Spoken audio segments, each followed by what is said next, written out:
Hello everyone. तो आज के इस लेक्चर में हम लोग डिस्कशन करेंगे प्रीवियस ईयर क्वेश्चंस का। तो पिछला जो लेक्चर था मैराथन सेशन, उसमें हम लोग पूरा स्टैटिस्टिक्स का जितना भी सिलेबस है, जितने भी टॉपिक हैं, सारे हम लोग देखते हैं। ठीक है। तो आज की क्लास में जो क्वेश्चन एनडीए एग्जाम में आ चुके हैं प्रीवियस ईयर के सारे क्वेश्चन, उनमें से कई सारे क्वेश्चन लोग डिस्कस करेंगे। क्योंकि आए तो लगभग 300 क्वेश्चन अप्रॉक्सीमेटली है, तो सब तो डिस्कस कर नहीं सकते ना। तो उसमें से कुछ सिलेक्टेड क्वेश्चन है जिससे आपका प्रैक्टिस बन जाए, उसके बाद आपको क्वेश्चन सॉल्व करने हैं आपकी प्रैक्टिस के लिए। तो हम यहाँ पे ट्राई क्या करेंगे कि जो क्वेश्चन आपके सामने आए स्क्रीन के, वो क्या करिए, आप वीडियो को पॉज करके ट्राई कीजिए। उसके बाद आप आंसर मैच कराइएगा। ठीक है। जब हम उसका सोल्यूशन बताएंगे, तो आपको क्या करना है, वीडियो को पॉज करना है। जब हम कोई क्वेश्चन दिखाएं, आप उसको सॉल्व करिएगा, उसके बाद आप देखिएगा सोल्यूशन को। ठीक है। तो स्टार्ट करते हैं आज की क्लास का डिस्कशन। आप लोग देखिए, वीडियो को लाइक कर दीजिए, चैनल को सब्सक्राइब करके बेल आइकन भी प्रेस कर दीजिए। और डिस्क्रिप्शन से आपको टेलीग्राम चैनल और व्हाट्सएप ग्रुप का लिंक मिल जाएगा, वहाँ से आप ऐड हो सकते हैं। कोई भी डाउट आपका हो, आप वहाँ पे पूछ सकते हैं आके। ठीक है। तो स्टार्ट करते हैं आज की क्लास का डिस्कशन। तो देखिए, पिछली क्लासेस में हम लोग क्या डिस्कस किए थे, स्टार्ट किए थे कहाँ पे, सबसे पहले कि ग्राफिकल रिप्रेजेंटेशन के बारे में हम लोग देखे थे ना, जिसमें आपका बार ग्राफ था, हिस्टोग्राम था, पाई चार्ट था, ठीक, और फ्रीक्वेंसी टेबल था। ऐसे करके कई सारे ग्राफ हम लोग देखे थे।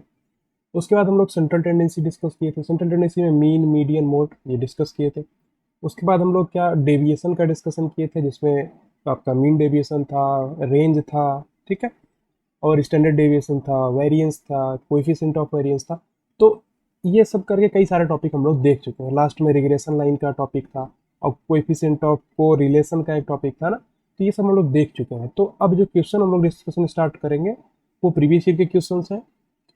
अब जो शुरुआती क्वेश्चन रहेंगे, वो शुरुआती टॉपिक से रहेंगे। ठीक है। एक टॉपिक में हमारे अरेंज कर रखे हैं, जो टॉपिक पहले पढ़े हैं उससे क्वेश्चन आपको पहले मिलेंगे, और जो बाद में पढ़े उसके क्वेश्चन बाद में मिलेंगे। ठीक है। बाद में मिक्स करके भी क्वेश्चन है कई सारे। स्टार्ट करते हैं डिस्कशन। तो क्वेश्चन देखिए आपके पास स्क्रीन पे है। आप वीडियो को पॉज करिए और सोचिए कि क्या आंसर इसका हो सकता है। तो होप आप लोगों ने सोचा होगा इसको। अब ध्यान से देखिए इसका discussion. The production of food grains in Maharashtra is given for the 12 years from 1992 to 2003, which one of the following representation is most suitable depict of the data। मतलब समझो क्या है कि 12 ईयर्स का डाटा है, 1992 से 2003 तक। ठीक है। अब प्रोडक्शन, फूड ग्रेन का प्रोडक्शन है किसमें, महाराष्ट्र में।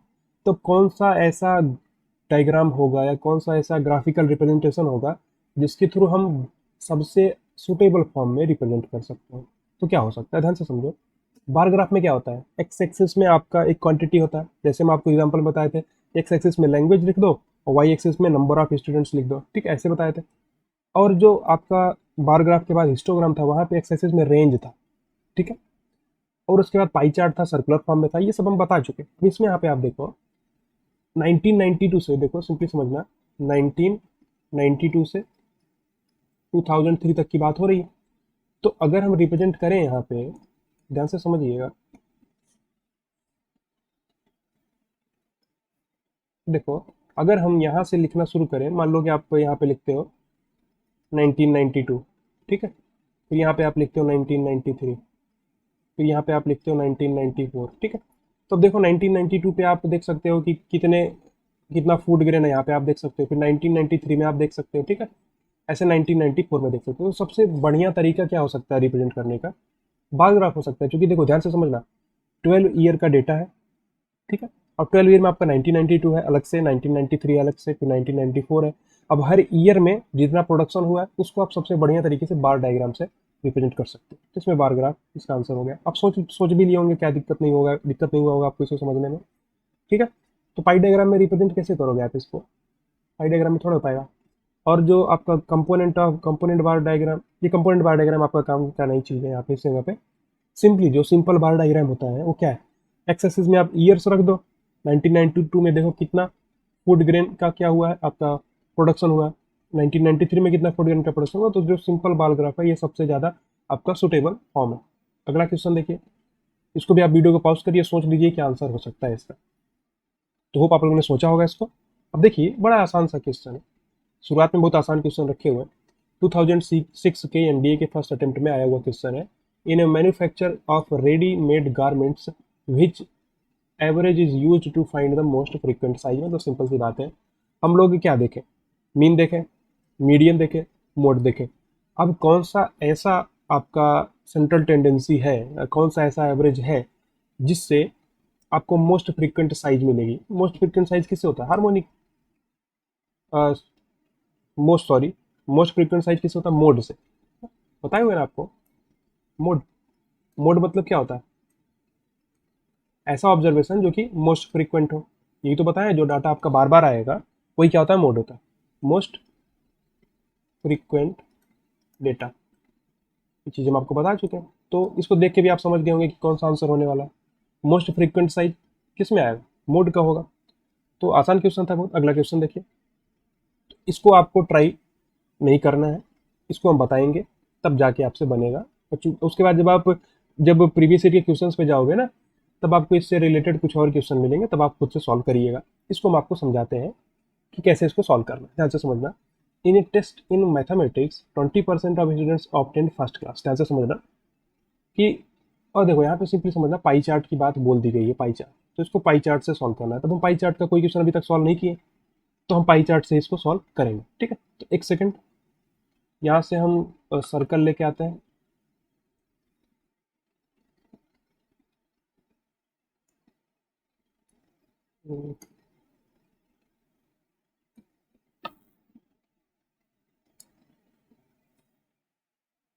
सर्कल यहाँ पे आ गया। अब देखो सिंपली बोला जा रहा है कि ये पाई चार्ट के फॉर्म में रिप्रेजेंटेशन है। अब यहाँ पर इसका सेंटर होगा, यहाँ पर कहीं इसका सेंटर होगा।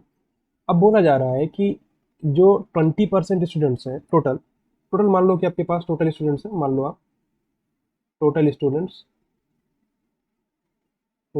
कितने, एन आप मान लो। ठीक है, अब इसका 20% मतलब एन इंटू 20/100, यानी कि 2, यानी एन बाई 5। क्लियर? मतलब कि टोटल स्टूडेंट एन है और एन का 20% क्या है? जो कि फर्स्ट क्लास पा रहे हैं। इतने स्टूडेंट ऐसे हैं जो कि फर्स्ट क्लास पा रहे हैं। ठीक है, फर्स्ट क्लास पास हो रहे हैं। सिंपल। देखो टोटल एन स्टूडेंट्स हैं, एन का 20% है जो कि आपके फर्स्ट क्लास पास हो रहे हैं। सही है। अब देखो n by 5 first class pass हो रहे हैं, और जो एन माइनस एन बाई 5 है, देखो एन माइनस एन बाई 5 मतलब देखो एन टोटल है एन बाई 5 क्या हो रहा है? फर्स्ट क्लास पास हो रहे हैं। अब इसको अगर घटा दोगे क्या मिलेगा? 4n/5। मतलब 4n/5 स्टूडेंट ऐसे हैं जो कि फर्स्ट क्लास पास नहीं हो रहे हैं, या तो सेकंड क्लास होंगे, थर्ड क्लास होंगे, उससे हमको मतलब नहीं, चूंकि उसके बारे में दिया भी नहीं गया। सिंपली बोला गया है मैथमेटिक्स के एक टेस्ट में 20% स्टूडेंट ऐसे हैं जो कि फर्स्ट क्लास पाते हैं। सही। तो पाई चार्ट में रिप्रेजेंटेशन करना। देखो पाई चार्ट में कैसे रिप्रेजेंट कर सकते हैं, इसको ध्यान से समझना।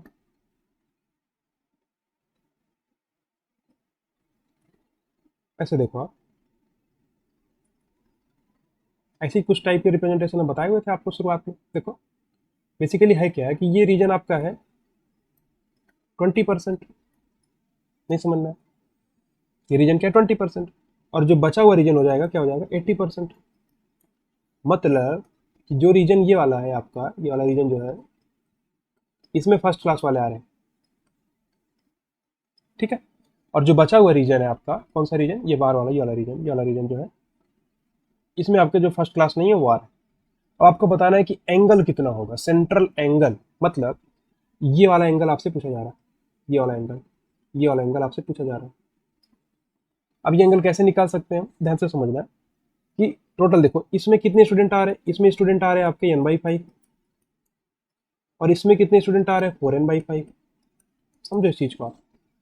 टोटल स्टूडेंट एन है और n/5 है जो कि फर्स्ट क्लास पास हो रहे हैं। 4n/5 स्टूडेंट ऐसे हैं जो कि आपके फर्स्ट क्लास पास नहीं हो रहे हैं।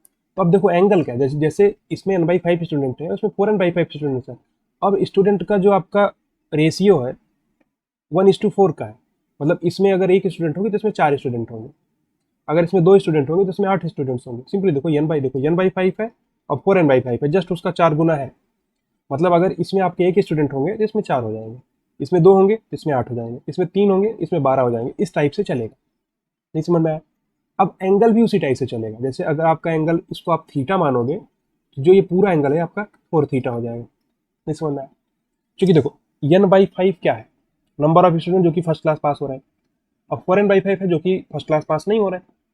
तो जो एंगल बनाएंगे वो भी उसी हिसाब से बनेगा। अगर मान लो कि n/5 की वैल्यू बढ़ती जा रही है, यानी फर्स्ट क्लास वाले स्टूडेंट की संख्या बढ़ेगी, तो थीटा भी बढ़ेगा, थीटा बढ़ेगा।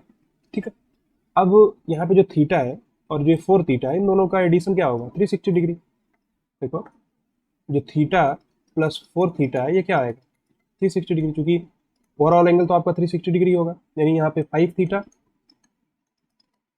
360 डिग्री है, तो थीटा क्या आ जाएगा 35 72 डिग्री, ठीक है। थीटा आपका 72 डिग्री आंसर, यही आपका सेंट्रल एंगल है ना, तो सेंट्रल एंगल हमारा क्या है 72 डिग्री, ये आंसर आपका सही है। कैसे सॉल्व करना है समझ में आना चाहिए आपको। सेंट्रल एंगल कैसे बनाएंगे हम नंबर ऑफ स्टूडेंट्स देख रहे हैं, मतलब n/5 स्टूडेंट ऐसे हैं जो कि फर्स्ट क्लास पास हो रहे हैं, और 4n/5 स्टूडेंट 4n/5 स्टूडेंट ऐसे हैं जो कि फर्स्ट क्लास पास नहीं हो रहा है, तो जो रेशियो क्या है 1/4 का है, मतलब अगर थीटा एंगल बनाएगा n/5 वाला, तो 4n/5 वाले को 4 थीटा एंगल बनाना पड़ेगा, ठीक है। आसान क्वेश्चन था। अगला क्वेश्चन चलते हैं। तो इसको आप एक बार वीडियो को पॉज करिए और ट्राई कर लीजिए, फिर हम लोग इसका डिस्कशन देखते हैं। तो होप आप लोगों ने ट्राई किया होगा इसको। अब ध्यान से इसका डिस्कशन देखो आप क्या है। 2020 के फर्स्ट अटेम्प्ट में आया हुआ क्वेश्चन है इंडिया के एग्जाम में, सॉरी 2020 के सेकंड अटेम्प्ट में आया हुआ ना। अब देखो बेसिकली करना क्या है, बोला जा रहा है the number 4 and 9 have frequencies x and x-1 respectively. और अर्थमेटिक मीन, देखो जो मीन है ना, इसको आप अर्थमेटिक मीन भी बोल सकते हो। जैसे हम लोग जो मीन देखे थे ना, देखो हम लोग मीन सबसे पहले देखे, तो मीन भी आपके पास एक अर्थमेटिक मीन होता है, एक ज्योमेट्रिक मीन होता है, एक हार्मोनिक मीन होता है। जनरली आपका जो स्टैटिस्टिक्स वाले पोर्शन में क्वेश्चन आते हैं वो मोस्टली मोस्टली अर्थमेटिक मीन का ही रहता है। जियोमेट्रिक मीन भी आ सकता है, लेकिन वो हम सीक्वेंस सीरीज जब पढ़ते हैं वहाँ पे जियोमेट्रिक मीन की बात होती है, लेकिन यहाँ पे मोस्टली आपका अर्थमेटिक मीन ही यूज होता है।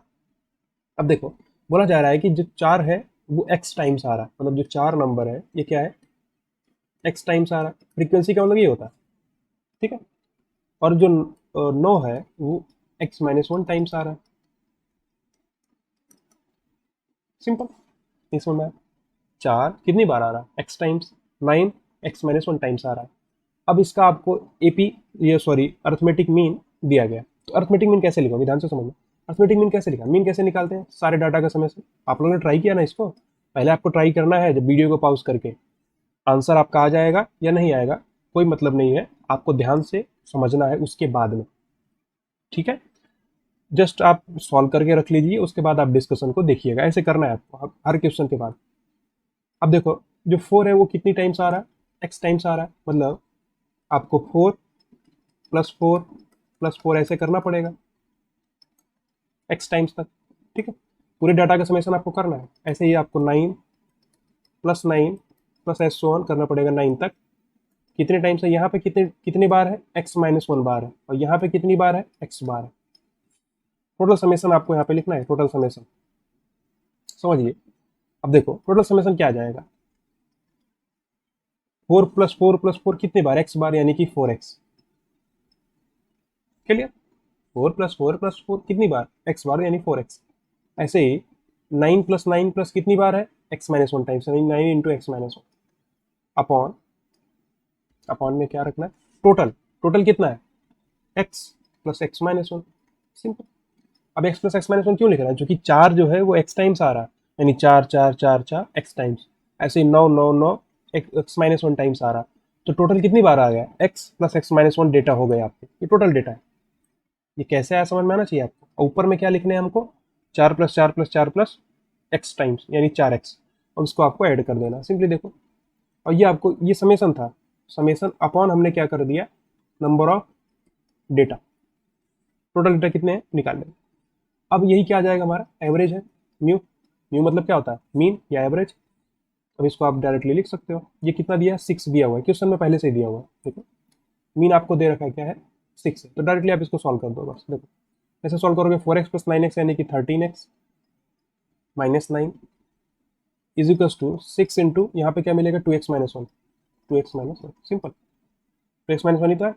और 12x इधर जाएगा तो x इज इक्वल टू 9 इधर जाएगा तो 9 माइनस 6 यानी कि 3, x आ जाएगा आपका 3। x क्या आ गया 3, क्या पूछा जा रहा है आपसे, x की वैल्यू पूछी जा रही थी, तो सिंपली आपका 3 हो गया। ये आंसर सही है। कैसे किए समझ में आना चाहिए आपको। डायरेक्टली मीन क्वेश्चन में आपको दिया गया है, और बोला जा रहा है कि जो 4 है वो x टाइम्स आ रहा है और 9 x-1 टाइम्स आ रहा है, तो आप सबको ऐड करोगे पहले 4 प्लस 4 प्लस 4 करके, ऐसे सबको ऐड करके, और फिर आप जितना x प्लस x-1 से डिवाइड कर दोगे, आंसर आपका 3 आएगा। अगला क्वेश्चन देखिए आप, एक बार वीडियो को पॉज करिए और ट्राई कीजिए। इस क्वेश्चन को, फिर हम लोग इसका डिस्कशन देखते हैं। तो होप आप लोगों ने ट्राई किया होगा इसको। अब देखिए ढंग से डिस्कशन। हम आपको एक चीज़ बताए हुए हैं, जो मैजिक टेबल बताया ना, बहुत काम की चीज़ है। मैजिक टेबल बहुत काम की चीज़ इसलिए है क्योंकि उसका जो ऑब्जर्वेशन है, जो निकल के आया हुआ है, उसमें बहुत इंपॉर्टेंट है। हम आपको क्या क्या बताएं, ध्यान से समझना। अगर हम ओरिजिन का शिफ्ट करते हैं, या फिर कोई नंबर ऐड करते हैं हर डेटा में, या सब्ट्रैक्ट करते हैं, तो क्या होता है, मीन मीडियन मोड में भी वही चीज़ हो जाता है। मतलब आपका कोई पुराना मीन था, उसमें भी वही ऐड हो जाएगा जो आप हर डाटा में ऐड करोगे। सेम मल्टीप्लिकेशन के साथ भी है कि कोई नंबर अगर आप मल्टीप्लाई करते हो हर डेटा में, तो उसके मीन में भी उसी नंबर से मल्टीप्लिकेशन हो जाएगा जो कि पुराना मीन था। यही चीज़ आपका समझना है, आपको ढंग से समझना है। फिर लेकिन जब बाद में हम लोग वेरिएंस और स्टैंडर्ड डिवीजन जाते हैं, वहाँ पे थोड़ा सा डिफरेंस होता है। तो ये सब मैजिक टेबल में समझे हुए, वही चीज़ आपको यहाँ पे समझनी। वही क्वेश्चन है यहाँ पे, देखो आपको क्या दिया हुआ है। एन ऑब्जर्वेशन है आपके पास, एक ऑब्जर्वेशन है x1 माइनस के। सॉल्यूशन देख रहे हैं हम लोग। आपको ट्राई करना है वीडियो को पॉज करके, बार बार हम बोलेंगे नहीं, ठीक है। x1 माइनस के, x2 माइनस के, कॉमा x3 माइनस के, ऐसे करके आपका क्या तक है xn माइनस के, ठीक है। अब इसका मीन आपको दिया हुआ। तो देखो आप बेसिकली दो तरीके से सॉल्व कर सकते हो। पहला तरीका हम आपको बताते हैं, नॉर्मल मेथड है। उसके बाद हम आपको दूसरा तरीका बताएंगे। देखो दूसरा तरीका, शॉर्टकट तरीका, आप देखते ही आंसर बताओगे। देखो मीन कैसे लिखेगा, जो आपका यम दिया हुआ है वो क्या है, सबका समेशन, यानी x1 माइनस के प्लस x2 माइनस के प्लस एस वन जाएगा आपका xn माइनस के तक, सही, अपॉन में यन। ये आपको यम दे रखा, सिंपली, इसमें कोई दिक्कत नहीं।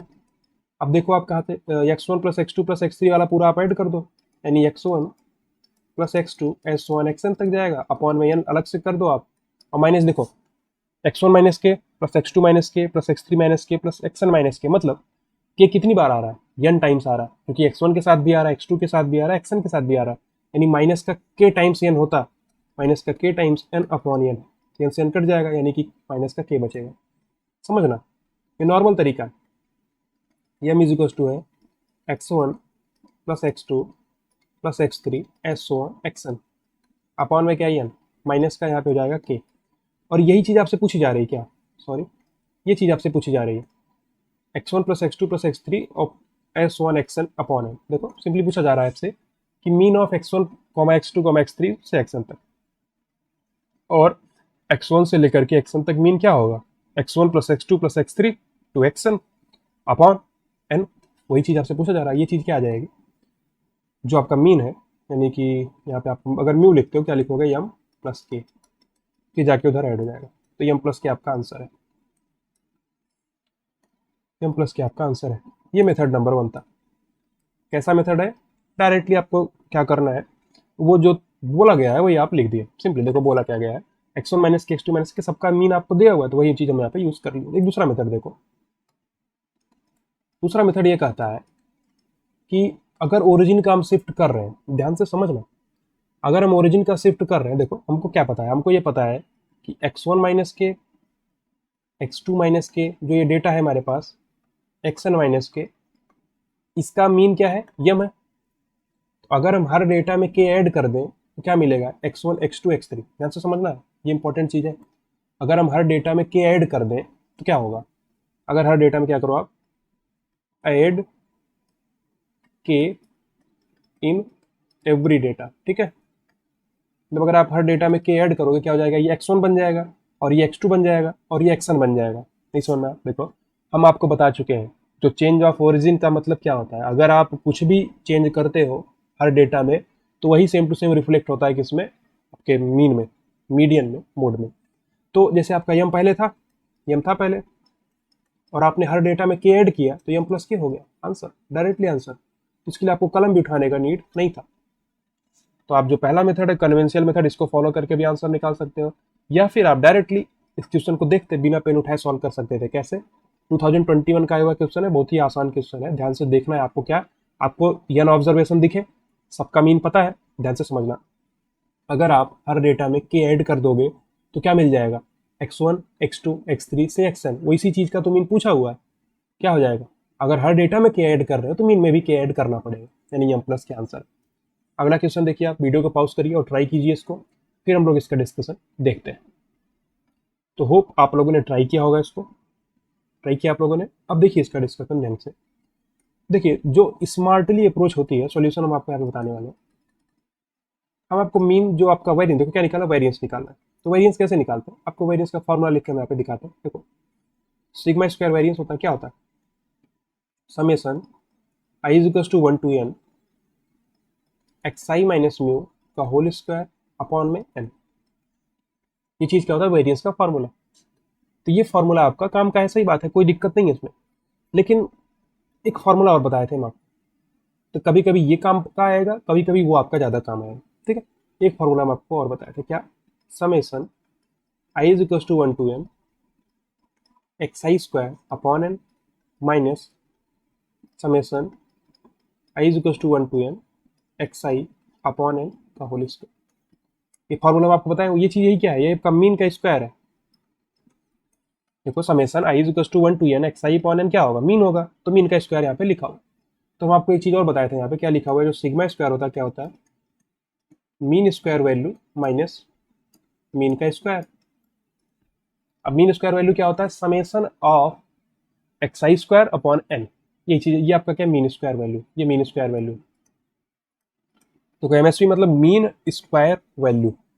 अब देखो ध्यान से समझना, अब डायरेक्टली आपको सिग्मा स्क्वायर निकालना है, तो अगर आप पहला मेथड यूज करना चाहते हो तो आपका काम नहीं बन पाएगा, इतना आसानी से कैसे बनेगा, क्योंकि आपको बोला गया है कि 20 ऑब्जर्वेशन है, 20 ऑब्जर्वेशन है।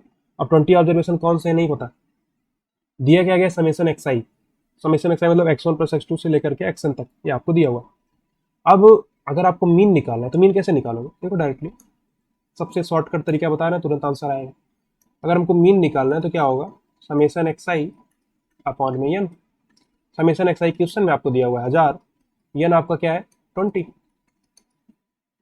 क्वेश्चन में दिया हुआ, यानी कि आपका 50 क्या है मीन, ये मीन आपका 50 हो गया। अब अगर आप दूसरा वाला फॉर्मूला हम यूज करते हैं तो ये आपके बड़े काम का है, तुरंत आंसर इससे आएगा, दूसरा फॉर्मूला। पहले फॉर्मूला से आसानी से आंसर नहीं आने वाला, क्योंकि आपको डेटा पता नहीं है। एक्स आई माइनस म्यू का होल स्क्वायर करना है, म्यू आपका 50 आ रहा है, फिर एक्स आई माइनस 50 का होल स्क्वायर करोगे, x1 माइनस 50 का होल स्क्वायर, फिर x2 माइनस 50 का होल स्क्वायर, फिर x3 माइनस 50 का होल स्क्वायर, कितना ही बड़ा सा कैलकुलेशन करोगे। तो उसको करने से बचने के लिए अगर आप दूसरा फॉर्मूला यूज करते हो, डायरेक्टली आपका आंसर मिलेगा। ध्यान से समझना, म्यू समझ में आ गया। अब देखो अगर हमको क्या निकालना है, मीन स्क्वायर वैल्यू, अगर हमको मीन स्क्वायर वैल्यू निकालना है, देखो ध्यान से समझना, एमएसवी मतलब होता है मीन स्क्वायर वैल्यू, क्या होता है, summation i is equal to 1 to n x i square, summation summation x i square directly आप लिख सकते हो अपॉन में n. Summation x i square देखो आपको दिया गया है क्या, 84,000, यानी कि यहाँ पे आ जाएगा आपका 84,000 बटे एन में क्या है 20 है, नहीं समझ में, 84,000 माइनस 20। अब देखो ये क्या आ जाएगा आपका, सिंपली समझो, 2 से 2 कट गया, 0 से 0 कट गया, तो आपका आ जाएगा 84,000 है, 42, 4200 सही, ये आपका 4200 मीन स्क्वायर वैल्यू आ गया। तो अगर हमको वेरिएंस निकालना है तो वेरिएंस क्या हो जाएगा, sigma square mean square value यानी कि 4200 माइनस मीन का स्क्वायर यानी 50 का स्क्वायर यानी कि 2500, क्या आ जाएगा 1700। ये आपका आंसर है, 1700 आंसर आप देखो आएगा, ये आपका आंसर आ गया, बहुत आसान था। तो जो दूसरा फॉर्मूला हम बताए थे मीन स्क्वायर वैल्यू का और माइनस मीन का स्क्वायर, उससे आप आसानी से निकाल सकते हो, क्योंकि नंबर ऑफ ऑब्जर्वेशन आपको दिए गए यानी एन की वैल्यू आपको पता है, तो आप summation x i upon N करके मीन निकाल सकते हो, summation x i square upon N करके आप मीन स्क्वायर वैल्यू निकाल सकते हो, तो इससे आपका आंसर 1700 आ गया। अगला क्वेश्चन देखिए आप, तो इसको भी आप एक बार वीडियो को पॉज करिए और ट्राई करिए, फिर हम लोग इसका डिस्कशन देखते हैं। तो होप आप लोगों ने ट्राई किया होगा इसको। अब ढंग से देखिए इस चीज़ को, कुछ डेटा दिए गए 2016 के फर्स्ट अटेम्प्ट में एनडीए में आया हुआ क्वेश्चन है 35165952862। अल्टीमेटली आपको करना क्या है, the mean median and mode, मतलब आपको मीन निकालना पड़ेगा। देखो मीन एक्स दे रखा है, मीडियन मीडियन है यहाँ पे, ये वाई दे रखा है, और जो मोड है ये जेड दे रखा है।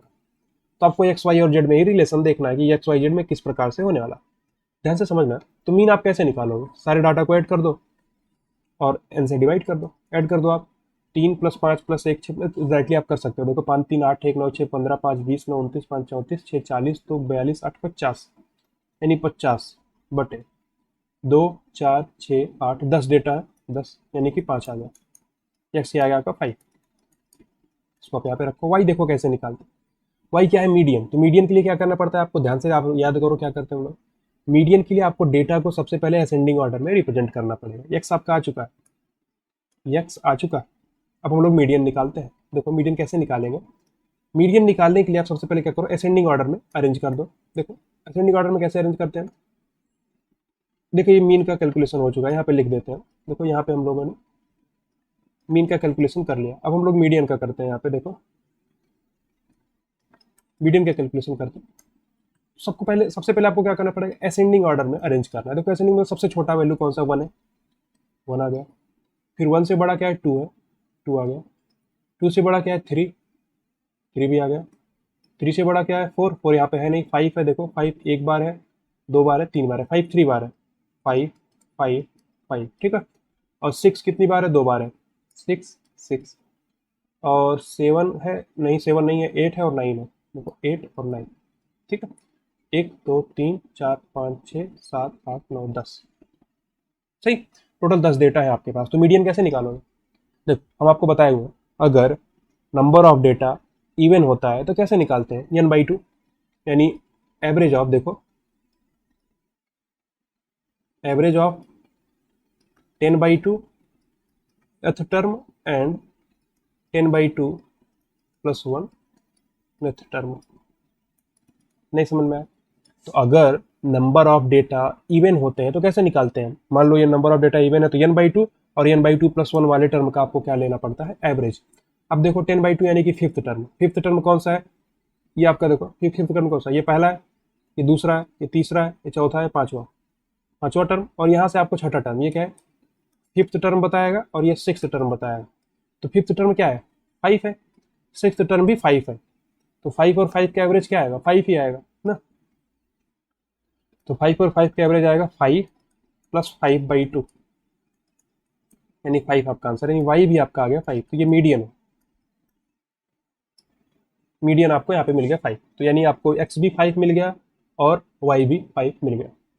देखो एक्स इज टू वाई यहाँ पे दिख रहा है, एक्स इज टू वाई यहाँ पे दिख रहा है, यानी बी और सी तो हो ही नहीं सकते। अब आपको जेड निकालना पड़ेगा। जेड तो आप डायरेक्टली देख सकते हो। कैसे? ध्यान से समझना। देखो इसी क्वेश्चन में कौन सा ऐसा नंबर है जो कि फ्रिक्वेंटली यूज हो रहा है, मतलब सबसे ज्यादा बार कौन सा ऐसा टर्म है जो कि आ रहा है? 5। देखो एक बार, 2 बार, 3 बार, तो मोड क्या हो गया? 5 हो गया। यानी जेड आपका डायरेक्टली 5 है, तो आपको देखने में मिल रहा है। यानी एक्स भी 5, वाई भी 5, जेड भी 5। तो डी ऑप्शन आपका करेक्ट है। तो आसान था। अगले क्वेश्चन की तरफ चलते हैं हम लोग। इसको भी आप एक बार वीडियो को पॉज करिए और ट्राई करिए, फिर हम लोग इसका डिस्कशन देखते हैं। देखो क्या है? The mean of 100 observation is 50 and the standard deviation is 10। If 5 is subtracted from each observation and then it is divided by 4, then what will be the new mean and new standard deviation? देखो अगर आप normal procedure से जाओगे बहुत time लगेगा answer निकालने में। आपको 3 से 4 मिनट लग जाएगा, और भी लग सकता है, और सही गलत भी हो सकता है, इसका भी गुंजाइश है। तो 2019 के जब फर्स्ट अटेम्प्ट में क्वेश्चन आया हुआ है तो आपको क्या करना है, इसमें ध्यान से समझना है। जो हम आपको मैजिक टेबल बताए हैं वो मैजिक टेबल आपके बहुत काम आएगा। ध्यान से समझना, तुरंत आंसर आएगा 10 सेकंड में। The mean of 100 observation. देखो कितने ऑब्जर्वेशन है? 100 ऑब्जर्वेशन है, ठीक है। इसका मीन क्या है? 50 है। स्टैंडर्ड डेविएशन क्या है? 10 है। ये क्या है? ध्यान से समझना, ये आपका मीन है और ये क्या है? स्टैंडर्ड डेविएशन यानी सिग्मा है। सिग्मा बोल सकते हो, आप इसको एस डी करके बोल सकते हो। अब देखो if 5 is subtracted from each observation, अगर आप 5 सब्ट्रैक्ट करते हो, ध्यान से समझना, अगर आप 5 सब्ट्रैक्ट किए तो नया मीन क्या आएगा? नया मीन मान लो कि μ1 है वो, तो क्या हो जाएगा? 50 - 5। अगर आप 5 सब्ट्रैक्ट करोगे हर डेटा में तो मीन में भी सब्ट्रैक्ट हो जाएगा, तो 45 हो गया। क्लियर? और जो आपका सिग्मा 1 है वो क्या आ जाएगा? चेंज नहीं होगा। बताए हुए हैं कि आप ओरिजिन को चेंज करोगे तो मीन, सॉरी, ओरिजिन को चेंज करोगे तो स्टैंडर्ड डेविएशन और वेरिएंस चेंज नहीं होता है सब। कोएफिशिएंट ऑफ कोरिलेशन भी चेंज नहीं होता। कब? जब आप क्या चेंज करते हो? ओरिजिन चेंज करते हो, यानी कुछ प्लस करते हो या कुछ माइनस करते हो हर डेटा में, तो कोई फर्क नहीं पड़ेगा स्टैंडर्ड डेविएशन और वेरिएंस से और कोएफिशिएंट ऑफ कोरिलेशन में, यानी सिग्मा 1 भी आपका 10 है पहले ऑपरेशन के बाद। जब आपने क्या कर दिया, 5 सब्ट्रैक्ट कर दिया, 5 सब्ट्रैक्ट कर दिया। अब अगर आप इसके बाद देखो यहाँ पे जो ये तरीका, यहाँ पे क्या किया हमने, 5 इज सब्ट्रैक्टेड, ठीक है, 5 इज सब्ट्रैक्टेड, या इसको बोलते हैं change of origin, origin change हमने कर दिया। अब हमको क्या करना है, 4 से डिवाइड करना है, ध्यान से समझना, 4 से डिवाइड करना है। अगर आपको 4 से डिवाइड करना है तो आपका मीन क्या हो जाएगा, मान लो कि नया मीन आपका म्यू2 होगा, म्यू2 हो गया तो क्या हो जाएगा, 4 से डिवाइड ये भी हो जाएगा, क्योंकि अगर आप हर डेटा को 4 से डिवाइड कर रहे हो तो क्या होगा, मीन भी 4 से डिवाइड हो जाएगा, यानी 45/4 क्या जाएगा, 11 चौक 44 और एक 10 11.25 आपका म्यू2 हो गया।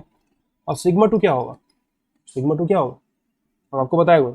अगर आप 4 से डिवाइड कर रहे हो तो होगा क्या, स्टैंडर्ड डेविएशन क्या हो जाएगा, वो भी 4 से, वो आपका 4 से डिवाइड हो जाएगा। सिंपल, देखो क्या बताए हुए हम आपको फिर से रिकॉल कराते हैं।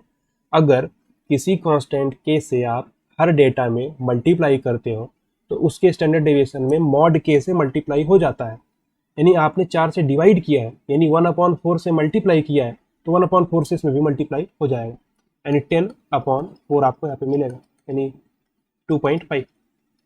तो आपको जो फाइनल मीन मिल रहा है, क्या सॉरी, फाइनल मीन जो आपका 11.25 है, फाइनल आपका जो स्टैंडर्ड डेविएशन 2.5, तो 11.5 to 11.25 एंड 2.5, तो सी ऑप्शन आपका करेक्ट। आसान क्वेश्चन था, समझ में आया। तो अगर आप नॉर्मल प्रोसीजर से जाना चाहते हो तो बहुत टाइम लगेगा भैया, बहुत टाइम, बहुत रिस्की भी है। पहले तो आप क्या करोगे, पहले क्या करोगे, 100 ऑब्जर्वेशन का है 50, फिर आप उस फार्मूले को, बड़े वाले फार्मूले को लिखोगे, फिर क्या करोगे, हर डेटा को 5, हर डेटा में 5 सब्ट्रैक्ट करोगे, फिर क्या करोगे, उसको 4 से डिवाइड करोगे। तो इतना बड़ा आप करेंगे कि अच्छा है, आप सीधे मैजिक टेबल को ध्यान में रखो। मैजिक टेबल से कैसे यूज करना है आपको, पहले मीन 50 था, 5 सब्ट्रैक्ट किया आपने तो मीन में भी 5 सब्ट्रैक्ट हो जाएगा, 4 से डिवाइड किया आपने तो मीन भी 4 से डिवाइड हो जाएगा। और स्टैंडर्ड डिविएशन क्या होगा, 5 सब्ट्रैक्ट किया आपने तो स्टैंडर्ड डिविएशन पे कोई फर्क नहीं पड़ेगा, कोई फर्क नहीं पड़ेगा। क्यों, क्योंकि स्टैंडर्ड डिविएशन ओरिजिन के शिफ्ट से इंडिपेंडेंट होता है। लेकिन जब आपने क्या किया, स्केलिंग किया, यानी कुछ आप किसी कांस्टेंट से मल्टीप्लाई करे हो, तब आपका स्टैंडर्ड डिविएशन भी चेंज हो जाएगा। तो यहाँ पे हमने क्या किया है, यहाँ पे हमने किया है 4 इज डिवाइडेड, मतलब हर डेटा में 4 डिवाइड कर दिया गया है, तो आपका आंसर ये आ जाएगा सी। तो आपसे बना होगा, आंसर आपका यही निकला है। अगर आप मैजिक टेबल यूज करोगे तो आपका सबसे ज़्यादा फायदा आपको तभी मिलेगा, अदरवाइज बहुत टाइम लगेगा इसको सॉल्व करने में। अगर आपको डायरेक्टली दिख रहा है ना, तो आप बिना पेन उठाए इसको सॉल्व कर सकते हो। ये हमारा प्रॉमिस है, अगर आप एग्जाम हॉल में बैठ जाओगे मैजिक टेबल आपको याद है तो आप बिना पेन उठाए 2-3 क्वेश्चन सॉल्व कर सकते हो। अगला क्वेश्चन देखो आप, इसको भी आप वीडियो को पॉज करो और ट्राई करो सॉल्व करने का, फिर हम लोग इसका डिस्कशन देखते हैं। तो होप आप लोगों ने ट्राई किया है। ध्यान से देखिए, 2018 के एनडीए के सेकंड अटेम्प्ट में आया हुआ क्वेश्चन है, the variance of 25 observation, the variance of 25 observation is 4। देखो क्या है वेरिएंस, या इसको आप बोल सकते हो सिग्मा स्क्वायर। ये क्या दिया हुआ, 4 दिया हुआ, सिंपल, ध्यान से समझना। वेरिएंस आपका 4 दिया हुआ, कितने ऑब्जर्वेशन है, क्या ही फर्क पड़ता है भाई, क्या ही फर्क पड़ता है। टोटल ऑब्जर्वेशन आपके 25 है, क्या फर्क पड़ेगा। आप क्या कर रहे हो, आप हर ऑब्जर्वेशन में 2 ऐड कर दे रहे हो। अगर आप हर ऑब्जर्वेशन में 2 ऐड करोगे तो वेरिएंस पे क्या फर्क पड़ेगा, कोई फर्क नहीं पड़ेगा। Variance, standard deviation, coefficient of correlation, ये सब इंडिपेंडेंट है किससे, ओरिजिन के शिफ्ट से। तो एक बार हम मैजिक टेबल आपको दिखा देते हैं। देखो मैजिक टेबल आपका यहाँ पे है, ये यहाँ पे हम आपको ये मैजिक टेबल आपको दिखना चाहिए। क्या है, अगर आप ओरिजिन को चेंज कर रहे हैं तो मीन मीडियन मोड में भी वही सेम टू सेम चेंज हो जाएगा। लेकिन वेरिएंस, स्टैंडर्ड डेविएशन और कोएफिशिएंट ऑफ कोरिलेशन, ये कोएफिशिएंट ऑफ कोरिलेशन है, इनमें कोई चेंज नहीं होता, सेम रहता है, जो पुराना था वही अब भी रहेगा। मल्टीप्लाई आप करते हो तो मीन मीडियन मोड में उसी नंबर से मल्टीप्लाई हो जाएगा, डिवाइड करते हो तो उसी नंबर से डिवाइड हो जाएगा। और वेरिएंस, स्टैंडर्ड डेविएशन और इसमें क्या होता है, थोड़ा सा डिफरेंस है। अगर आप के से मल्टीप्लाई कर रहे हो तो वेरिएंस में के स्क्वायर से मल्टीप्लाई हो जाएगा, अगर आप के से मल्टीप्लाई करें तो स्टैंडर्ड डेविएशन में मॉड के से मल्टीप्लाई हो जाएगा। और जो कोएफिशिएंट ऑफ कोरिलेशन है ये नहीं चेंज होगा दोनों केसेस में। अब देखो, तो बिल्कुल वही चीज़ है। अगर सिग्मा स्क्वायर आपका 4 है, आप क्या किए हो, if 2 is added to each observation, क्या फर्क पड़ेगा, ये अगर हर ऑब्जर्वेशन में आप 2 ऐड कर देते हो कोई फर्क नहीं पड़ेगा, वेरिएंस तो सेम रहेगा, यानी 4 आपका आंसर है। तो आपसे बन गया रहा होगा, आसान क्वेश्चन था, बहुत आसान था। अगला क्वेश्चन आप देखो, तो एक बार वीडियो को पॉज करो आप और ट्राई करो, फिर हम लोग इसका डिस्कशन देखते हैं। तो होप आप लोगों ने ट्राई किया होगा। बिल्कुल उसी जो आपका टेबल है ना, मैजिक टेबल, उसी से ये क्वेश्चन आया है। ध्यान से देखो क्वेश्चन को, पढ़ो उसको एक बार ध्यान से। Mean is independent of change in scale and change in origin. अब देखो ध्यान से समझना, क्या बोल रहा है, उल्टा बोल रहा है। मीन क्या होता है, डिपेंड करता है। अगर आप ओरिजिन को चेंज करते हो तो मीन भी उसी से चेंज होता है। आप स्केलिंग करते हो तो मीन में भी वही स्केलिंग हो जाता है। लेकिन इसमें क्या लिखा हुआ है, मीन इज इंडिपेंडेंट। इंडिपेंडेंट तो गलत बात है ना, मीन कहाँ इंडिपेंडेंट रहता है। अगर आप कुछ प्लस कर रहे हो तो मीन में वही नंबर प्लस हो जाएगा, कुछ माइनस कर रहे हो तो मीन में वही नंबर माइनस हो जाएगा। अगर आप कुछ स्केलिंग कर रहे हो तो उससे उस मीन में भी स्केलिंग हो जाता है। लेकिन यहाँ पे उल्टा लिखा हुआ है, इंडिपेंडेंट लिख दिया है तो ये चीज़ गलत लिख दिया। इंडिपेंडेंट जो लिख दिया ये गलत। डिपेंड करता है भाई। अगर आप हर नंबर में 4 ऐड करोगे तो मीन में भी 4 ऐड हो जाएगा। यहाँ पे देखो, variance is independent of change in scale but not in origin. ये क्या लिख दिया, variance in independent of change in scale. ये तो भैया गलत लिख दिया ना। वेरिएंस क्या होता है, देखो, वेरिएंस इंडिपेंडेंट होता है ओरिजिन के शिफ्ट से, ठीक है, independent of change in origin.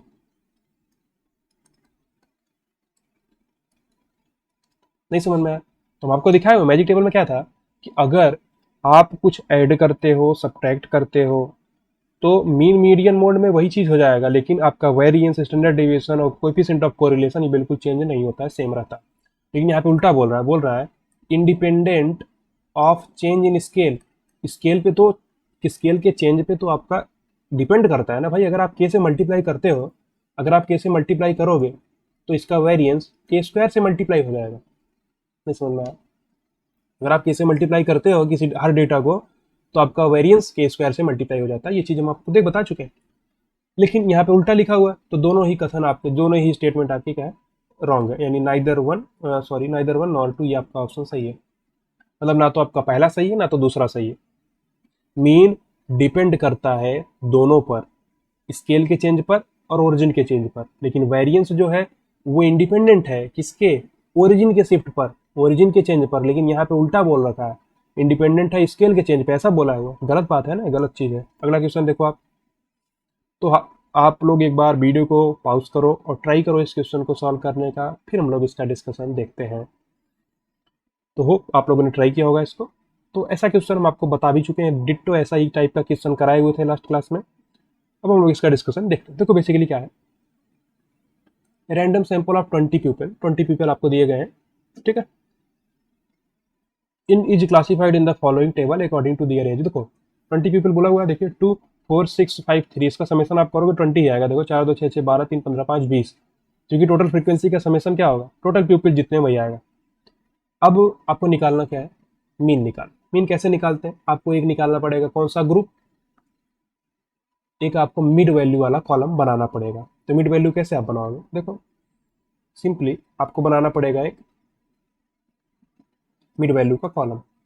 तो 15 और 25 का मिड वैल्यू क्या आएगा, क्या आएगा भाई, 20 आएगा। 25 और 35 का 30 आएगा। 35 और 45 का 40 आएगा। फिर 50 आएगा और फिर 60 आएगा। सही, ये टोटल आपके पास मिड वैल्यूज आ गई। और जो फ्रीक्वेंसीज हैं वो तो ऑलरेडी दे रखी हैं। देखो फ्रीक्वेंसीज तो आपको दे ही रखी हैं। फ्रीक्वेंसीज कितनी दे रखी हैं, 24653, 24653, ये आपका फ्रीक्वेंसी हो, ये आपका मिड वैल्यू हो गया। तो आपका मीन क्या होगा, डायरेक्टली मीन लिखो आप। मीन आपका होगा summation F I x i upon summation F I. जो मिड वैल्यू है क्या, एक्स आई है, पता है। आपको क्या करना पड़ेगा, 2 × 20, देखो 2 × 20 प्लस 4 × 30 प्लस 6 × 40 प्लस, ठीक है, सबको आपको ऐसे मल्टीप्लाई करके ऐड करना पड़ेगा। और 5 × 30, 6 × 40 है, 5 × 50 है, ठीक है, प्लस 3 × 60 है। अपॉन में आप क्या करोगे, टोटल 20 आपका 20 से आप डिवाइड कर दोगे। इसका जो आपका आंसर आएगा वही आंसर आपका सही हो जाएगा। देखो कर सकते हैं यहाँ पे डायरेक्टली आप देखो, तो एक बार आप ऊपर में से 10 कॉमन निकाल लो, तो 10 कॉमन निकालने से आपका आसानी हो जाएगा। यहाँ पे मिलेगा 4 + 12 + 24 + 25 और + 18 अपॉन में क्या है 20। तो 10 से कट गया 2 बचा, देखो 12 12 4 16, 4 20 20 40 और 20 60 5 65 8 73 10 83 और 83/2 यानी कि 41.5। तो बी ऑप्शन आपका करेक्ट है। आसान क्वेश्चन था। क्या करना था आपको, फ्रीक्वेंसीज दे रखी थी, एज ग्रुप दे रखा था, तो एज ग्रुप को देख के आप उसका मिड वैल्यू निकाल सकते हो। मिड वैल्यू निकालने के बाद आपको क्या करना है, समेशन एफ आई एक्स आई, मतलब फ्रीक्वेंसीज को आप मिड वैल्यू से मल्टीप्लाई करके ऐड करते जाओ। जैसे 2 × 20 + 4 × 30 6 × 40 5 × 50 + 3 × 60 अपॉन में डिवाइड करना है आपको टोटल नंबर ऑफ प्यूपिल जितने हैं, कितने हैं 20, तो आप 20 से डिवाइड कर दोगे तो आपको आंसर मिल गया 41.5। तो आपसे यही आंसर निकला होगा आपको भी। आसान क्वेश्चन था। अगला क्वेश्चन देखिए, इसको भी आप एक बार वीडियो को पॉज करिए और ट्राई कीजिए, फिर हम लोग इसका डिस्कशन देखते हैं। तो होप आप लोगों ने ट्राई करा इसको। अब देखिए इसका डिस्कशन ध्यान से। The score of 15 students in an examination were recorded as 10 5 8 16 18 20 8 10 16 20 ऐसे करके पूरा डेटा लिखा हुआ। टोटल 15 स्टूडेंट का डेटा है। अब after calculating the mean median and mode, देखो मीन मीडियन मोड आपने कैलकुलेट कर लिया इस डेटा के लिए। उसके बाद आपको पता चल रहा है कि कुछ तो एरर हो चुका है।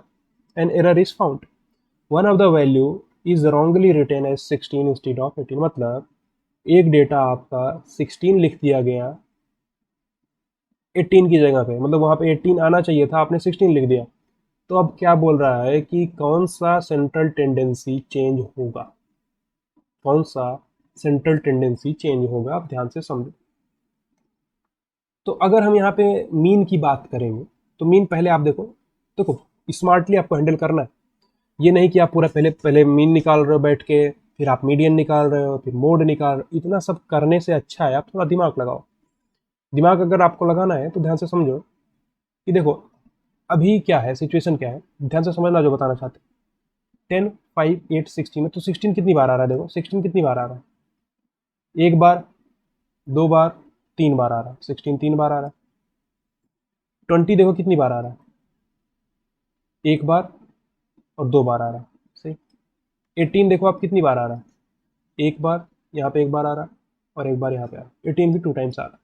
और आप सबको देखो, सब तो आपके दो से कम ही है। देखो 10 एक बार आ रहा है, 5 आपका एक ही बार आ रहा है, 8 आपका एक बार आ रहा है, 16 हो चुका, 20 हो चुका, 8 8 दो बार आ रहा है। देखो 8 यहाँ पे, ठीक है। और सब दो ही बार आ रहे हैं, मतलब सबसे ज़्यादा बार कौन आ रहा है, सबसे ज़्यादा बार कौन आ रहा है, 16 आ रहा है।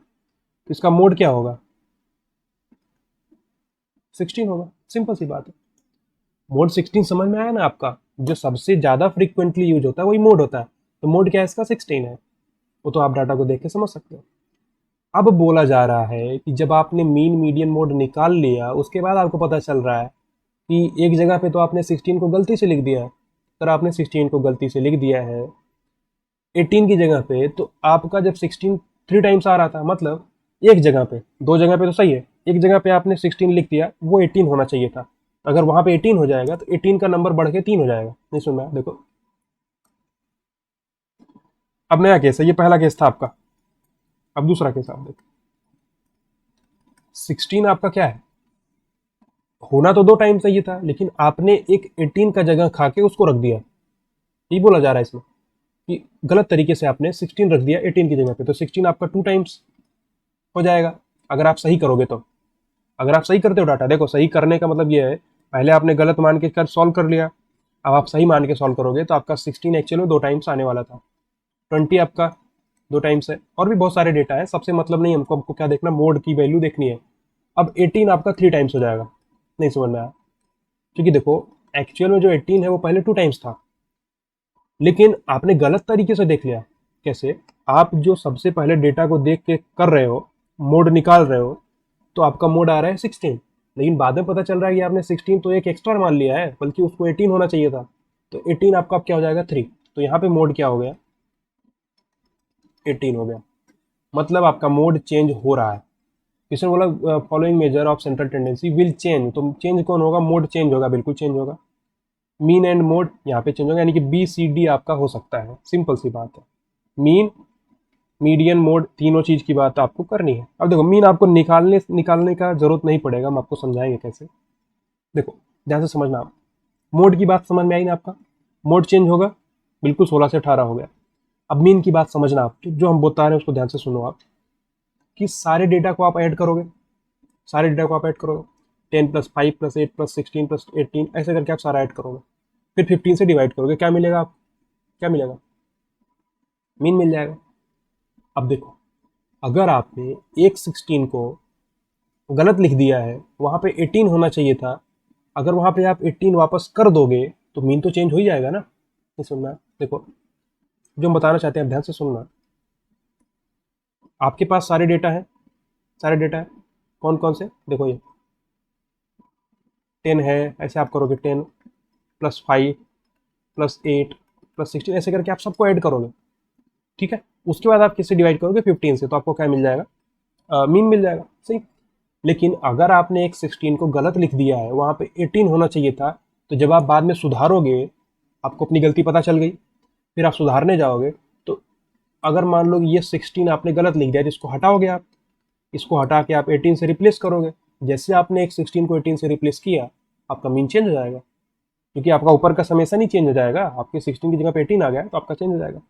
तो क्या हो जाएगा, मीन भी चेंज हो रहा है, मोड भी चेंज हो रहा है। मीन एंड मीडियन बोल रहा है यहाँ पे, मोड की बात ही नहीं कर रहा, यहाँ पे केवल मोड बोल रहा है तो गलत हो गया, केवल मोड थोड़ी हो रहा है, मीन भी हो रहा है, मीडियन एंड मोड बोल रहा है, और मीन के बारे में बात ही नहीं कर रहा है इसमें। यहाँ पे क्या बोल रहा है, मीन एंड मोड, तो मीन एंड मोड आपको दिख रहा है, ये तो सही है। इसका मतलब आपका मीडियन नहीं चेंज होगा। अब मीडियन क्यों नहीं चेंज होगा उसको भी हम लोग देख सकते हैं, देखो ध्यान से समझना। मीन चेंज हो रहा है, समझ में आया ना, मोड भी चेंज हो रहा है, भी समझ में आया। अब आपको मीडियन समझने के लिए इसको सबसे पहले आपको असेंडिंग ऑर्डर में रखना पड़ेगा। देखो असेंडिंग ऑर्डर में कैसे रखोगे, सबसे छोटा वैल्यू कौन सा है इसमें, 5 है, देखो 5 सबसे छोटा है, उसके बाद है 8, 8 कितनी बार है, 2 बार है, सिंपल। 8 के बाद आपका है 10, 10 कितनी बार है, देखो 1 और 2 बार है, 10 आ गया। उसके बाद आपका क्या है, 11 है, 11 है, फिर 12 एक बार आ रहा है, ऐसे करके आप असेंडिंग ऑर्डर में रख सकते हो। फिर 13 तो है नहीं, 14 है, 14 है, एक बार है। 16 कितनी बार है, देखो 1 2 3 बार है, यानी 16 16 16। 16 के बाद क्या है आपका, 17 तो इसमें है नहीं। 18 कितनी बार है, 1 और 2, 18 और 18। 18 के बाद क्या है आपका 20, 20 कितनी बार है, 1 और 2 बार है, 20। देखो टोटल 15 हुआ कि नहीं, 1 2 3 4 5 6 7 8 10 11 12 13 14 15, टोटल 15 हो गया, सही। ये आप असेंडिंग ऑर्डर में रख दिए। अब आपको क्या निकालना है, मीडियन। तो अगर टोटल 15 डेटा है तो मीडियन क्या होगा, मीडियन होगा 15 प्लस 1/2, एथ टर्म। नहीं सुनना, नहीं सुना। अगर यन ऑड होता है तो यन प्लस 1/2 वाला टर्म हम देखते हैं, यानी 15 प्लस 1 16/2, यानी एट्थ टर्म। अब आप एट्थ टर्म देखो कौन सा, ये पहला टर्म है, ये दूसरा टर्म है, ये तीसरा है, ये चौथा है, ये पांचवा है, छठा है, सातवां है, आठवां, यानी आपका मीडियन क्या है, 14। मीडियन क्या है, 14। अब ये मीडियन आपका चेंज नहीं होगा, क्यों चेंज नहीं होगा, क्योंकि देखो आपने एक 16 को गलत लिख दिया है, तो जब आप बाद में सुधारोगे तो 16 तो 14 से बड़ा ही है। जब शुरू का आप 5 से 14 तक लिख रहे हो तो 14 आपके एट्थ नंबर पे आ रहा है, डाटा तो 15 से 16 हो नहीं जाएंगे, डाटा तो 15 ही रहेंगे। अब 15 अगर रहेगा यानी एट्थ टर्म आपका मीडियन होगा, अगर एट्थ टर्म मीडियन होगा तो एट्थ टर्म तो आपका 14 हमेशा ही आएगा, क्योंकि 14 से बड़ा है 16 और 18। तो आप 16 और 18 को अगर चेंज भी करते हो, मान लीजिए एक 16 आपका गलत लिखा गया है तो 16 को हटा दोगे, आप यहाँ पे 18 लिख दोगे, तो उससे मीडियन पे क्या फर्क पड़ेगा, क्योंकि मीडियन तो आपका यहाँ से आ रहा है, नहीं सुना है। आप एट्थ टर्म को देखोगे तो एट्थ टर्म 14 आपका बाद में भी रहेगा, पहले भी था, अगर आप सुधार कर दोगे तो भी वही रहेगा, तो आपका मीडियन चेंज नहीं हो रहा है। चेंज कौन कौन सा हो रहा है, मीन हो रहा है और मोड हो रहा है, तो आपका डी ऑप्शन करेक्ट है। तो आप लोगों से बन गया रहा होगा। थोड़ा सा दिमाग लगाते हुए चलना है क्वेश्चंस में। अगला क्वेश्चन देखो आप, इसको आप वीडियो को पॉज करो, ट्राई करो, बहुत ही आसान, निहायत ही आसान क्वेश्चन है, 2012 के फर्स्ट अटेम्प्ट में एनडीए के एग्जाम में आया हुआ क्वेश्चन है। ट्राई कर लिया आप लोगों ने, तुरंत बन जाएगा, बहुत ही आसान क्वेश्चन है। देखो बोला जा रहा है कि मोड क्या है, मोड मतलब कि कौन सा ऐसा नंबर है जो कि फ्रिक्वेंटली यूज हो रहा है। देखो 12 क्या है, सॉरी 20 कितनी बार आ रहा है, 1 2 3 बार आ रहा है। 21 कितनी बार आ रहा है, देखो 1 2 3 4 5 बार आ रहा है। 22 कितनी बार आ रहा है, देखो 1 2 3 4 5 6 7 बार आ रहा है। 23 कितनी बार आ रहा है, देखो 1 2 3 4 5 बार आ रहा है। और 24 कितनी बार आ रहा है, 2 बार आ रहा है। 25 कितनी बार आ रहा है, 1 बार। ये सब लिखने की जरूरत नहीं है आपको, आप डायरेक्टली देखोगे एग्जाम हॉल में, समझ में आ जाएगा। तो सबसे ज़्यादा बार कौन आ रहा है, देखो 7 टाइम्स है सबसे ज़्यादा। तो ऑप्शन में आपको 7 भी दे दिया गया है, तो 7 आंसर नहीं होगा भाई, ना ना ना ना ना।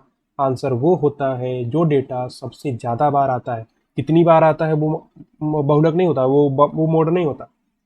कितनी बार आएगा उससे मतलब नहीं, सबसे ज़्यादा बार जो आएगा वो आपका मोड होगा। तो 22 है आपका, सबसे ज़्यादा बार आ रहा है, तो 22 आपका आंसर है। तो मैं बहुत आसान क्वेश्चन था। अगला क्वेश्चन देखो आप, एक बार आप वीडियो को पॉज करो और इसको ट्राई कर लो। बहुत आसान क्वेश्चन है, तुरंत आपसे बन जाएगा। फिर हम लोग इसका डिस्कशन स्टार्ट करते हैं।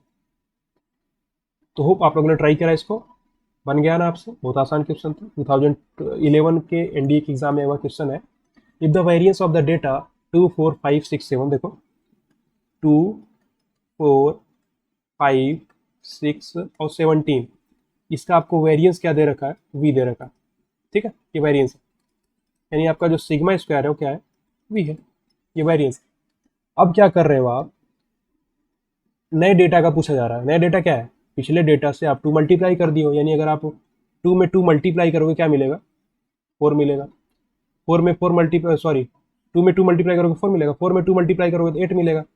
5 में 2 10, 6 में 2 12, 17 में 2 यानी 34। आपने किससे मल्टीप्लाई किया, 2 से।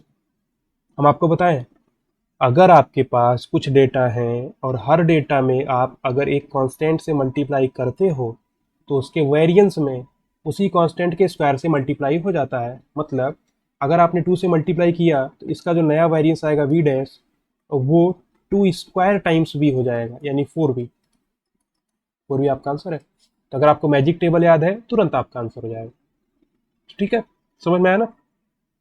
तो 4 भी आपका आंसर है।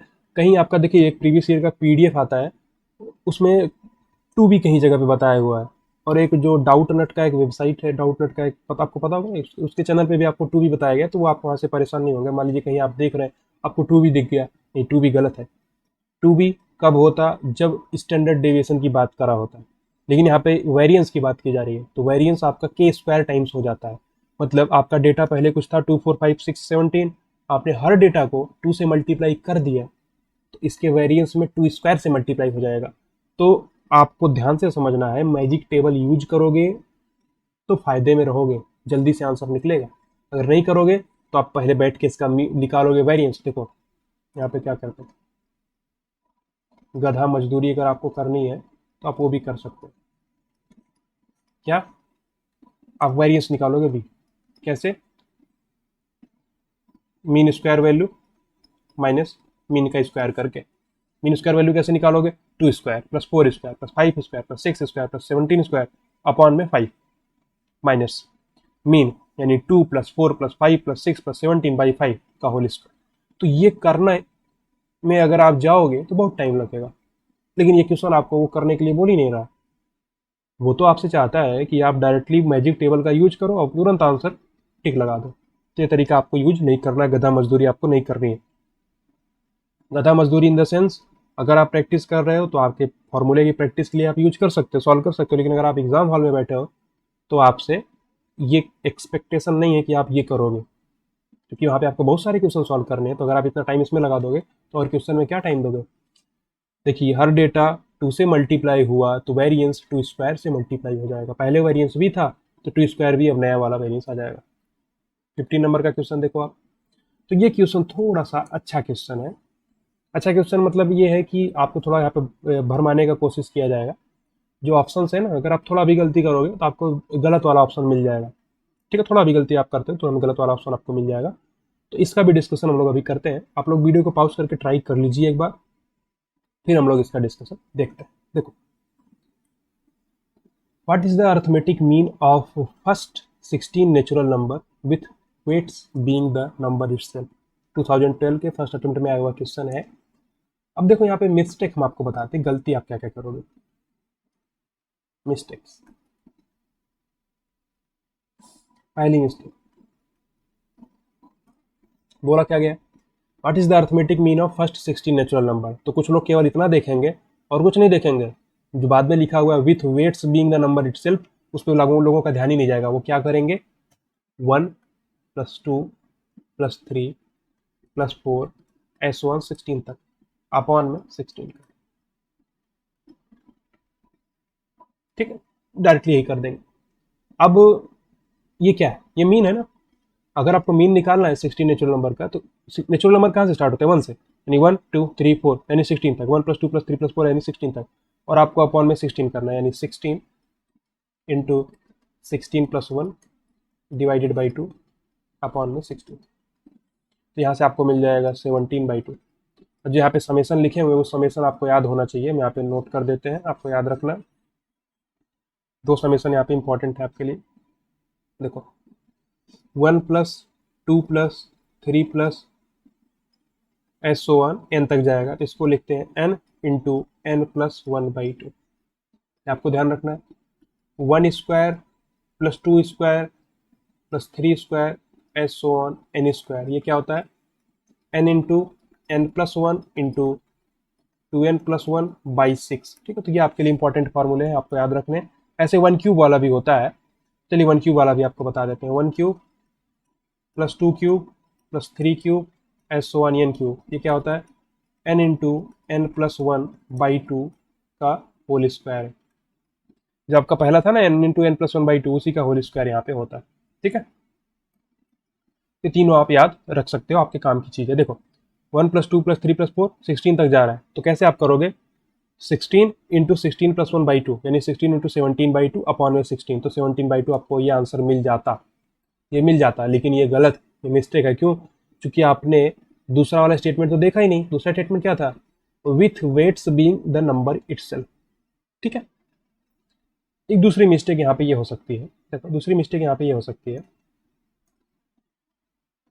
मिस्टेक बताने का मतलब ये है कि आपको समझ में आए कि आप क्या गलती करे रहे होंगे। हो सकता है आपका 17/2 आंसर आया रहा हो। अभी दूसरे मिस्टेक भी मैं आपको समझाता हूँ।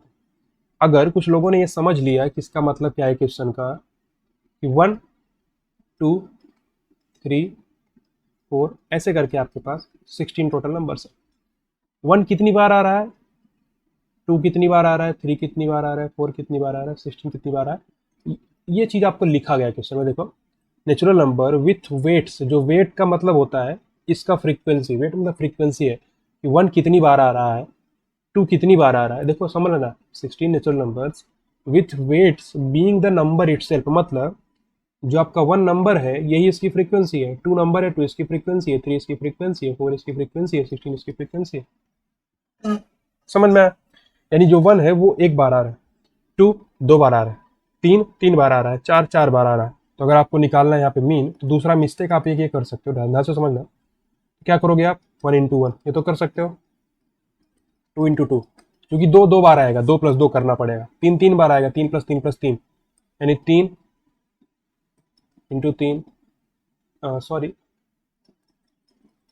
क्या कर रहे हैं आप, देखो सिंपली समझना क्या हम बता रहे हैं आपको, क्या कर, समझो दिस। आपको निकालना है मीन। अब जो 3 है वो कितनी बार आ रहा है, 3 बार आ रहा है। 3 कितनी बार आ रहा है, 3 बार आ रहा है। अब यहाँ पर आपको समझना एक बार है, एक सेकंड रुकिए आप।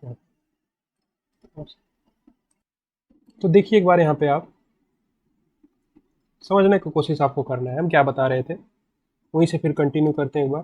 देखो 1 कितनी बार आ रहा है, 1 कितनी बार आ रहा है, एक बार, 2 2 बार आ रहा है, मतलब 1 एक बार आ रहा है तो 1 प्लस 2 2 बार आ रहा है यानी 2 इंटू 2 प्लस 3 कितनी बार आ रहा है, 3 यानी 3 इंटू 3, सही। और 4 कितनी बार आ रहा है, 4 बार यानी कि 4 इंटू 4। ऐसे ही आपका 16 16 बार आ रहा है यानी 16 इंटू 16। नहीं समझ में आया, अपॉन में क्या करना है आपको, यहीं पे आप गलती करके अगर अपॉन में क्या कर देते हो 16, ज़्यादा समझना, समझो इस चीज़ को आप, हम क्या बताना चाहते हैं। देखो 1 कितनी बार आ रहा है, एक बार, 2 कितनी बार आ रहा है, 2 बार, यानी 2 अगर 2 बार आ रहा है यानी कि 2 + 2 यानी 4। 3 कितनी बार आ रहा है? 3 बार, यानी 3 + 3 + 3, 3 3 6 3 9, यानी 3 × 3 यानी 9। 4 कितनी बार आ रहा है? 4 बार, यानी 4 + 4 + 4 + 4 यानी 16, यानी 4 स्क्वायर, यानी 4 की 4 × 4, 4 × 4। तो म्यू क्या हो जाएगा आपका? 1 square + 2 square +3 square S one, यहाँ पे है 16, ठीक है, 16 स्क्वायर अपॉन में, अगर आपने गलती से यहाँ पे 16 लिख दिया तो आपका आंसर गलत आ जाएगा। अब ये 16 मतलब अगर आपने गलती से क्यों लिखा कि आपके दिमाग में ये नहीं आया कि टोटल नंबर 16 नहीं रह जाएंगे, बढ़ जाएंगे। टोटल नंबर 16 इसलिए नहीं रह जाएंगे क्योंकि एक एक बार आ रहा है और दो दो बार आ रहा है, तीन तीन बार आ रहा है। तो टोटल डेटा 16 कैसे हो सकते हैं भाई? दो दो बार खुद ही आ रहा है, तीन तीन बार आ जा रहा है, तो 16 डेटा थोड़ा रहेंगे, बढ़ जाएंगे 16 से। तो यहाँ से आप क्या कर सकते हो? देखो इसका समेशन का फॉर्मूला 16 × 16 + 1, ये फॉर्मूला लगाए हैं। 2 × 16 + 1, देखो अपॉन में 16। सुन, ये चीज़ समझ में आ रही है कि नहीं आपको? सही। अब अगर आप यहाँ पे गलती करी है तो देखो क्या सिंपली समझना है आपको। क्या 1 स्क्वायर + 2 स्क्वायर + 3 स्क्वायर से लेकर के n स्क्वायर तक कैसे ऐड करोगे आप? n × n + 1 × 2n + 1 / 6, बाई 6 भी तो करना है आपको। यहाँ पे बाई 6 करोगे आप, अपॉन में ओवरऑल आपका 16 तो पहले से ही है। नहीं समझ में आया? ध्यान से समझना। हुआ यूँ कि 1 स्क्वायर + 2 स्क्वायर + 3 स्क्वायर से लेकर 16 का स्क्वायर क्या क्या होगा? 1 स्क्वायर + 2 स्क्वायर + 3 स्क्वायर से n स्क्वायर क्या होता है? n × n + 1 × 2n + 1 / 6, वही चीज़ की है। 16 × 16 + 1 × 2 × 16 + 1, 16 है, 16 से 16 आपका कैंसिल आउट हो जाएगा। सही। और 16 + 1 यानी 17, 17 × 16 दूना 32, 1 33, 33/6। तो आप यहाँ से मान लो कि 3 से डिवाइड करते हो तो क्या हो जाएगा? यहाँ पे बचेगा 11, 11 बचेगा, और यहाँ पे बचेगा 2, यानी 17 × 11/2। तो 17 × 11/2 क्या आएगा? यहाँ से 77 की 7 हासिल 7, 11 17, 187/2। तो ये आंसर आपका यहाँ पे आ रहा है, और आप मैच कराओगे तो ये ऑप्शन भी आपको यहाँ पे दिख रहा है, लेकिन ये ऑप्शन भी आपका गलत है, ये भी गलत है, ये भी गलत है। तो ये क्वेश्चन अच्छा इसलिए हम बोल रहे हैं कि आपको गलत कराने के लिए कई सारी चीज़ें दी गई हैं कि आप वो गलती करो उसको देख के। सबसे पहला गलती तो आप डायरेक्टली 16 नंबर को ऐड करके 16 से डिवाइड कर दो, तो गलती है 17/2, आपको पहला ही ऑप्शन मिल गया।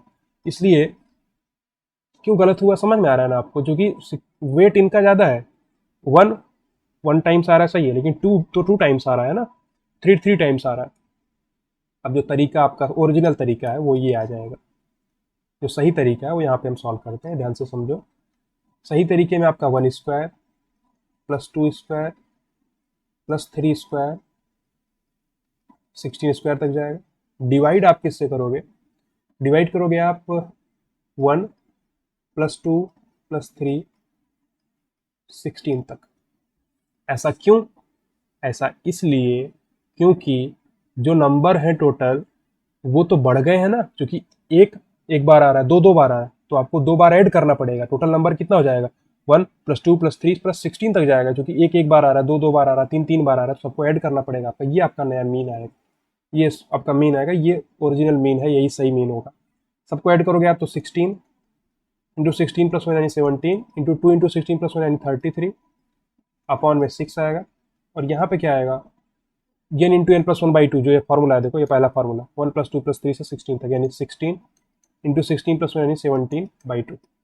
देखो 16 × 17, 16 × 17 से कट जाएगा। सही।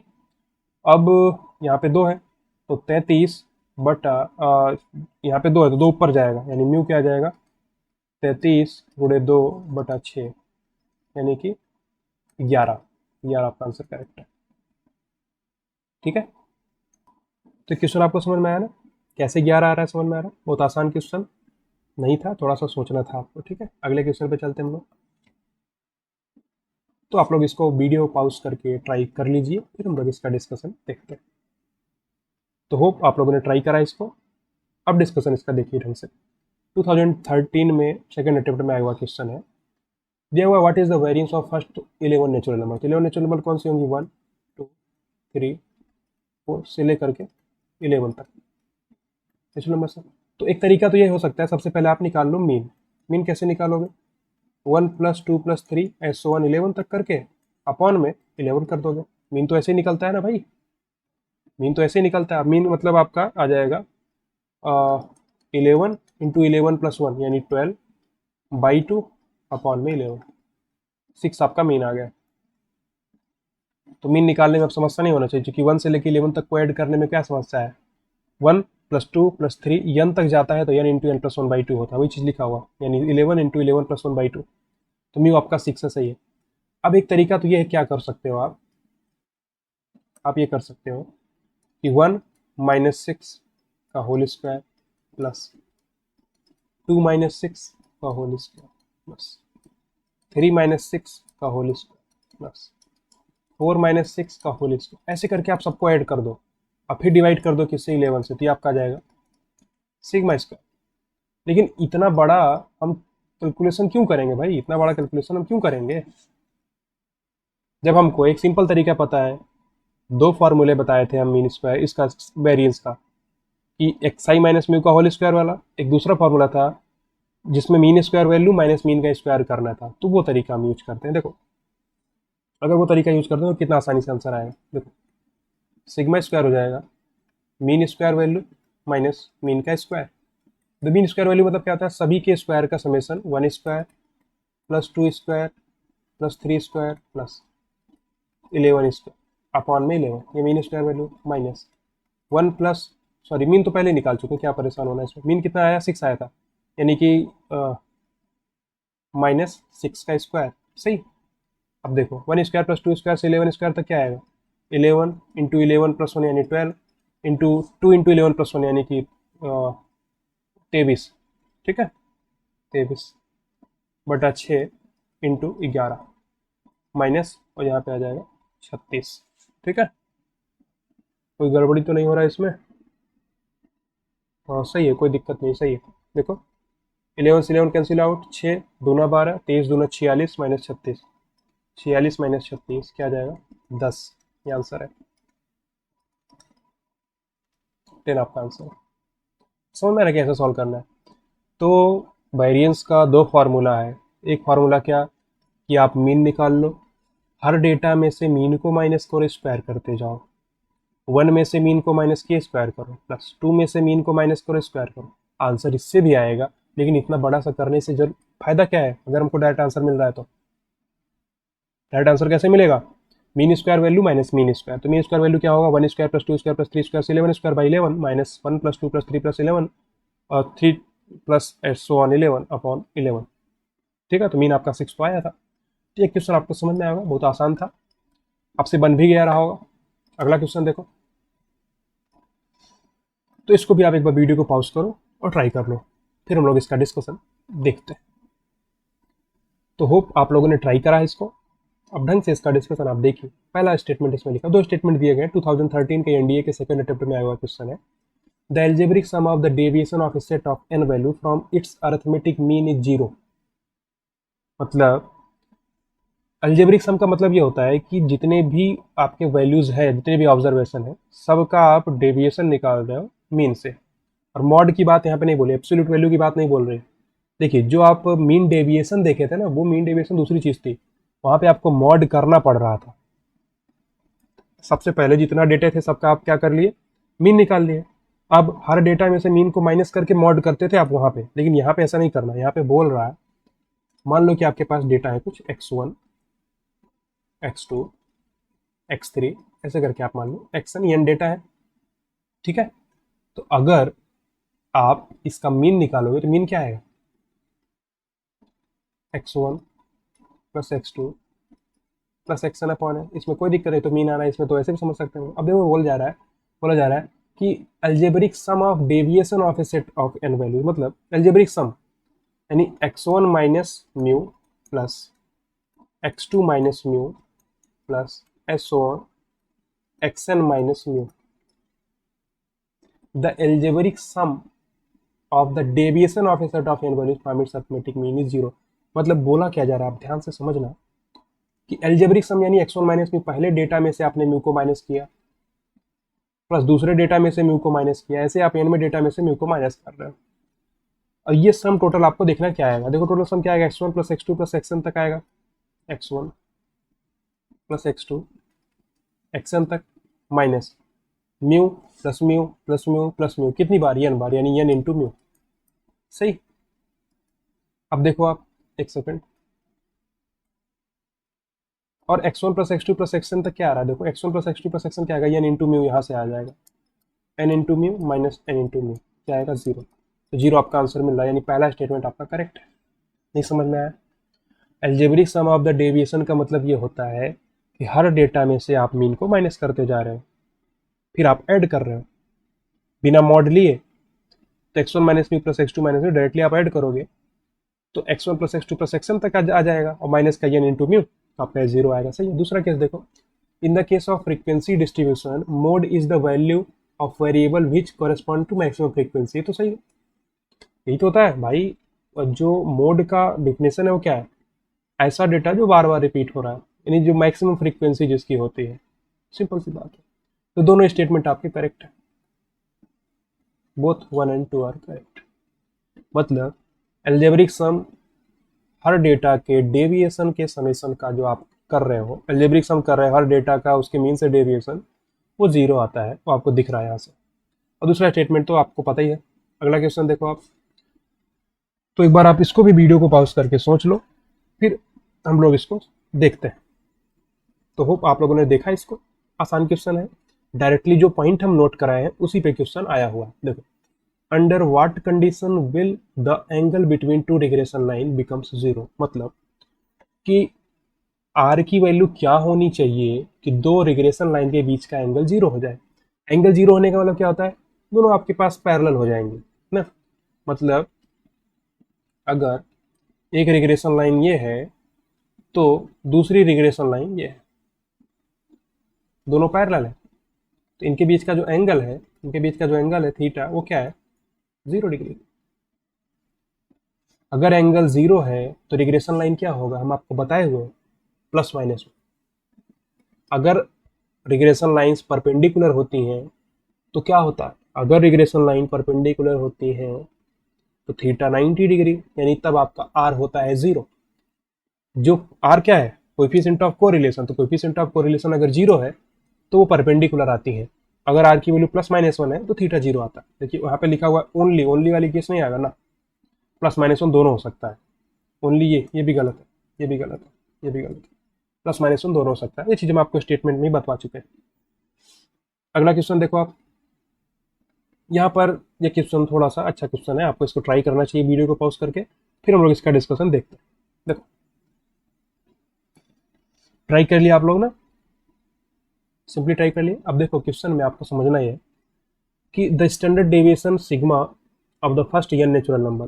तो आपके पास दो तरीके हैं, क्या कि आप ऑप्शन के थ्रू जाओ, कैसे, आप n की अलग अलग वैल्यूज देखते जाओ और स्टैंडर्ड डेविएशन निकालते जाओ, ठीक है, और मैच कराते जाओ ऑप्शन से।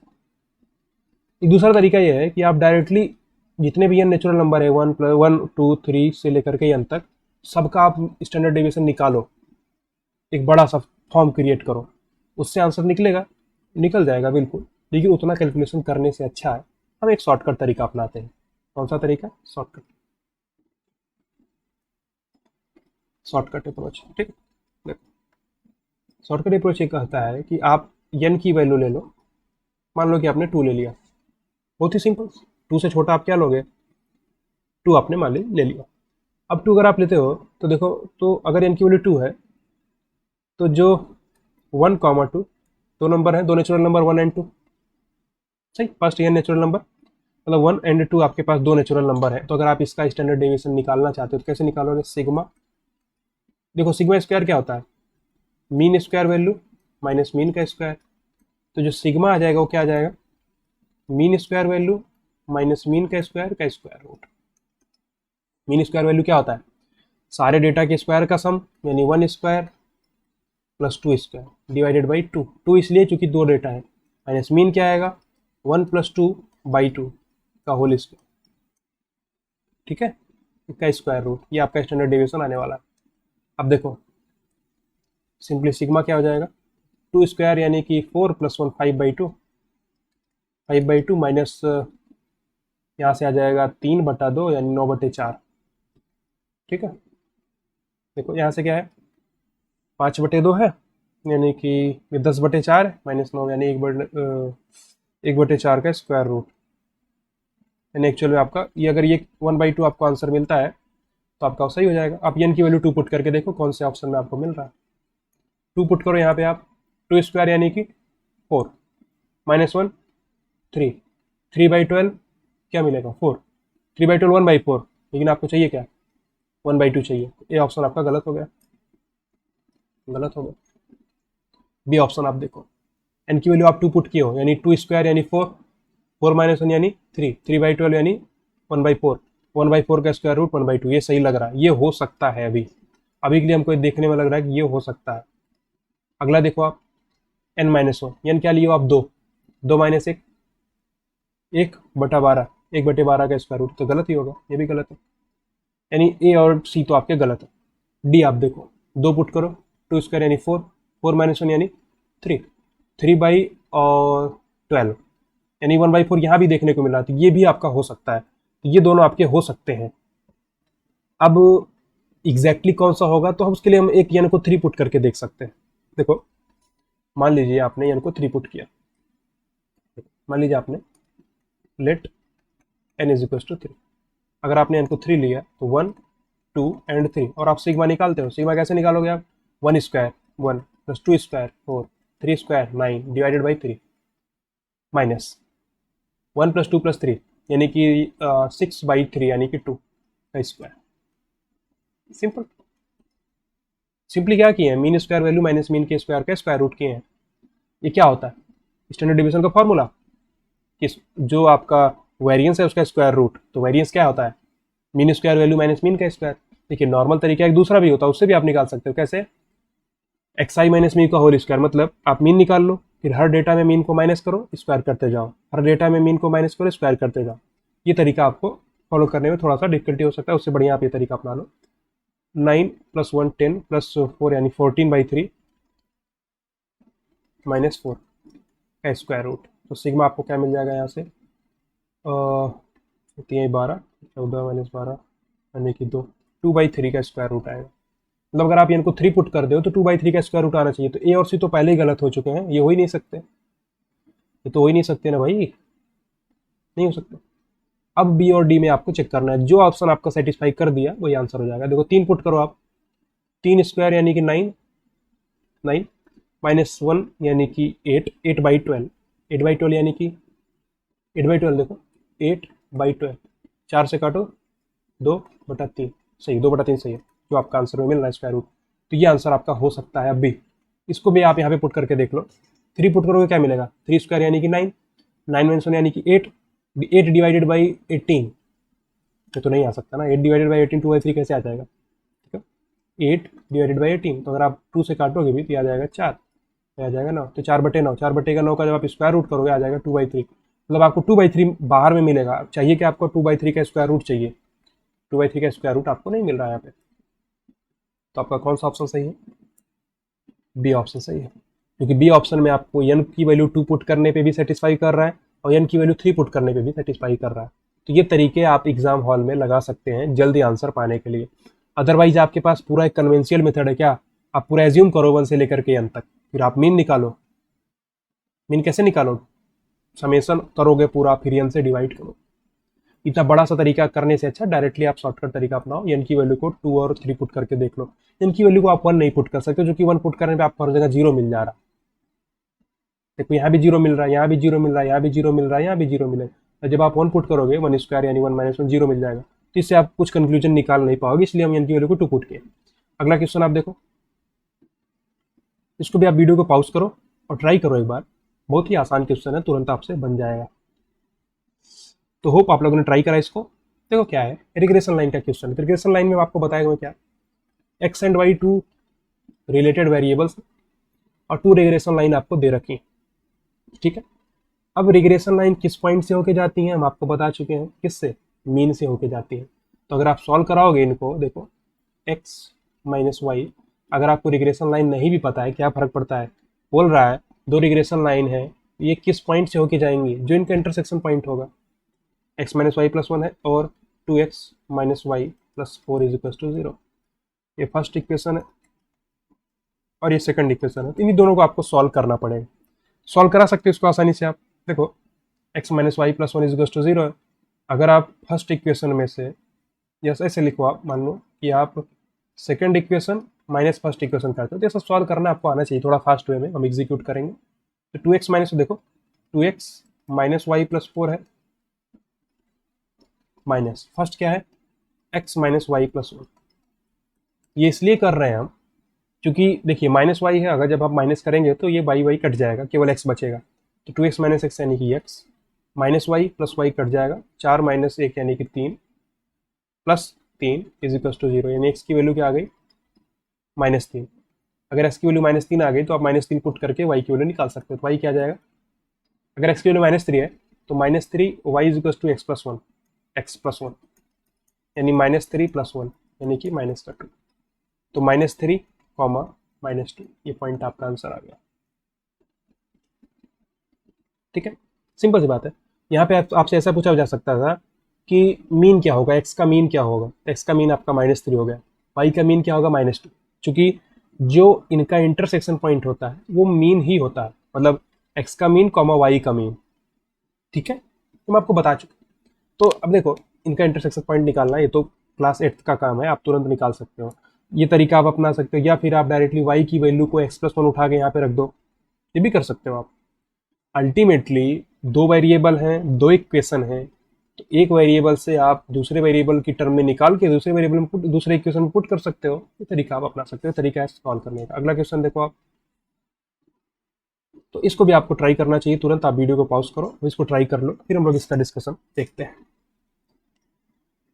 तो होप आप लोगों ने ट्राई करा इसको। है आसान क्वेश्चन, तुरंत आपसे बनेगा। पढ़ो एक बार क्वेश्चन को। Two independent variables are always uncorrelated. दूसरा स्टेटमेंट है the coefficient of correlation between two variable x and y is positive when x decreases then y decreases, which of the following statement are. तो हम आपको समझाते हैं यहाँ पे concept आपको। देखो तो पहला स्टेटमेंट है वो क्या है, two independent variables are always uncorrelated. मतलब ये चीज सही है, अगर दो इंडिपेंडेंट वेरिएबल हैं तो उनके बीच का कोरिलेशन कुछ नहीं होगा। तो आप वैसे भी देख के समझ सकते हो कि अगर दो वेरिएबल इंडिपेंडेंट हैं तो उनके बीच में रिलेशन कहाँ से हो जाएगा, नहीं सुना है। तो जो इंडिपेंडेंट वेरिएबल होंगे वो तो हमेशा अनकोरिलेटेड होंगे। पहला स्टेटमेंट सही है, पहला स्टेटमेंट सही। दूसरा स्टेटमेंट देखो, to the coefficient of correlation between two variables x and y is positive when x decreases. देखो सिंपल ध्यान से समझना, जो आपको यहाँ पे बता रहे इंपॉर्टेंट चीज है।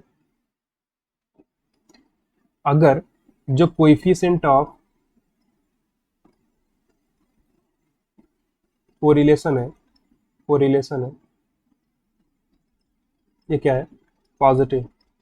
ठीक है, कोएफिशिएंट ऑफ कोरिलेशन अगर पॉजिटिव होता है, इसका मतलब होता है कि अगर x इंक्रीज कर रहा है तो y भी इंक्रीज करेगा, या फिर अगर x डिक्रीज कर रहा है तो y भी डिक्रीज करेगा। समझ में आया? पॉजिटिव कोरिलेशन का मतलब ये होता है, अगर कोएफिशिएंट ऑफ कोरिलेशन पॉजिटिव है इसका मतलब होता है कि अगर आप x को इंक्रीज कर रहे हो तो y भी इंक्रीज होगा, x को डिक्रीज कर रहे हो तो y भी डिक्रीज होगा। ये पॉजिटिव कोएफिशिएंट ऑफ कोरिलेशन का मतलब होता है। अगर कोएफिशिएंट ऑफ कोरिलेशन नेगेटिव है, यहीं पे लिख देते हैं, अगर नेगेटिव है तो क्या होगा, नेगेटिव होने पर अगर x इंक्रीज कर रहा है तो y डिक्रीज करेगा, और x डिक्रीज कर रहा है तो y इंक्रीज करेगा। जस्ट अपोजिट का केस है। ठीक है, मतलब अगर आपका कोरिलेशन कोएफिशिएंट पॉजिटिव है, ध्यान से सुनना, अगर कोरिलेशन कोएफिशिएंट पॉजिटिव है मतलब x और y सेम डायरेक्शन में होंगे। अगर x बढ़ रहा है तो y भी बढ़ेगा, x घट रहा है तो y भी घटेगा। सेम अगर आपका कोएफिशिएंट ऑफ कोरिलेशन नेगेटिव है तो जस्ट अपोजिट केस हो गया। क्या, x बढ़ेगा तो y घटेगा, x घटेगा तो y बढ़ेगा, जस्ट अपोजिट डायरेक्शन में जा रहे हैं। ध्यान समझना, ये x है ये y। ठीक है, अगर कोएफिशिएंट ऑफ कोरिलेशन पॉजिटिव है तो x इस डायरेक्शन में जा रहा है तो y को भी इस डायरेक्शन में जाना पड़ेगा। अगर x वापस आ रहा है तो y को भी वापस आना पड़ेगा। सही, लेकिन अगर नेगेटिव कोरिलेशन कोएफिशिएंट है तो अगर x इधर जाएगा तो y इधर आएगा। मान लो देखो एक्स और वाई यहाँ पे ऐसे रखे हुए हैं, तो अगर कोएफिशिएंट ऑफ कोरिलेशन नेगेटिव है तो एक्स इधर जाएगा, वाई इधर आएगा। अगर ये एक्स इधर आएगा तो वाई उधर जाएगा, जस्ट अपोजिट डायरेक्शन में मूव करेंगे। मतलब अल्टीमेटली यही समझना आपको ये है, अगर एक्स बढ़ेगा तो वाई घटेगा, एक्स घटेगा तो वाई बढ़ेगा, अगर नेगेटिव है तो। लेकिन यहाँ पे बोला क्या गया है पॉजिटिव, पॉजिटिव कोरिलेशन कोएफिशिएंट है, तो एक्स डिक्रीज कर, देखो when x decreases then y decreases. सही है, सही है, स्टेटमेंट सही है, यानी दोनों आपके पास सही है। पहला क्या था, two independent variables are always uncorrelated. अगर दो वेरिएबल इंडिपेंडेंट है तो उनके बीच में कोरिलेशन कहाँ से आ जाएगा, तो अनकोरिलेटेड तो होंगे ही होंगे। दूसरा स्टेटमेंट भी सही है कि अगर पॉजिटिव कोरिलेशन कोएफिशिएंट है तो एक्स और वाई सेम डायरेक्शन में होंगे, मतलब अगर एक्स बढ़ रहा है तो वाई भी बढ़ेगा, एक्स घट रहा है तो वाई भी घटेगा। ठीक है, तो इतना तक हम लोग डिस्कस कर लिए हैं। अब इसके आगे का डिस्कशन अगली क्लास में हम लोग करें। ठीक है, अगली क्लास में जो कुछ क्वेश्चन और बच जा रहे हैं, लगभग तकरीबन और लगभग 20 क्वेश्चन तो और बच रहे हैं। 21 हम लोग डिस्कस कर लिया आज तक, और 20 क्वेश्चन लगभग और बचे हुए हैं। उन 20 क्वेश्चन का डिस्कशन हम लोग अगले मैराथन सेशन में कर लेंगे, तो एक अच्छा कवरेज हो जाएगा क्वेश्चंस का। ठीक है, जैसे आपका प्रैक्टिस बन गया है, आप वीडियो को पॉज करके ट्राई करते रहे हैं तो आपका फायदा, इसको फायदा आपको मिलेगा। अब आपको करना क्या है, प्रीवियस ईयर के जितने क्वेश्चन आए हुए हैं जो हम बता दे रहे हो तो चलो ठीक है, जो नहीं हम बता रहे हैं उसको आपको सॉल्व करना है। और जो ना बने आप बिल्कुल व्हाट्सएप ग्रुप में आइए, टेलीग्राम चैनल पे आइए, आप वहाँ पे अपना डाउट पूछ सकते हैं। ठीक है, इस क्लास को हम लोग यहाँ पे एंड करेंगे, मिलेंगे अगली क्लास में इसके आगे के डिस्कशन के साथ में। जो क्वेश्चन बच गए हैं उसका डिस्कशन हम लोग करेंगे। थैंक यू सो मच, मिलते हैं नेक्स्ट क्लास में, बाय बाय।